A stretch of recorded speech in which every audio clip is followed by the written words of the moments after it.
அனைவருக்கும் வணக்கம்.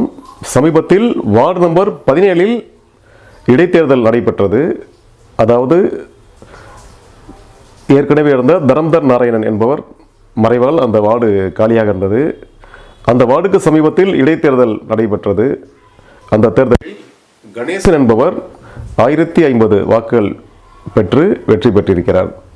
அவர் ஒரு சுயேட்சை வேட்பாளர் என்பதில் ஒரு பெருமைப்படக்கூடிய ஒரு விஷயம். ஏனென்றால் நிறைய கட்சிகள் இருக்கின்றன. Congress, communist, Aam Aadmi, BJP, DMK, ADMK என்று இத்தனை கட்சிகள் இருக்கும் பொழுதும் ஒரு சுயேட்சையாக ஒரு வேட்பாளர் இருந்து வெற்றி பெற்றார் என்பது ஒரு பெருமைப்படக்கூடிய ஒரு விஷயம்.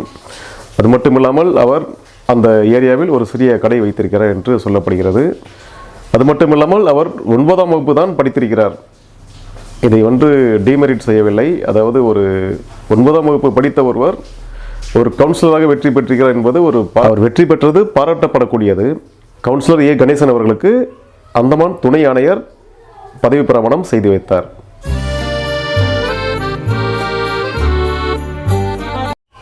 இவர் ஏற்கனவே 2008ஆம் ஆண்டு தேர்தலில் வெற்றி பெற்று தோல்வியுற்றிருக்கிறார். இருந்தாலும் தனது ஒரு கடின உழைப்பால் இப்பொழுது அவர் இடைத்தேர்தலில் வெற்றி பெற்றிருக்கிறார் என்பது ஒரு மகிழ்ச்சிக்குரிய ஒரு விஷயம். அவருக்கு நமது சேனலின் சார்பாக பாராட்டுகளையும் வாழ்த்துக்களையும் தெரிவித்துக் கொள்கிறோம்.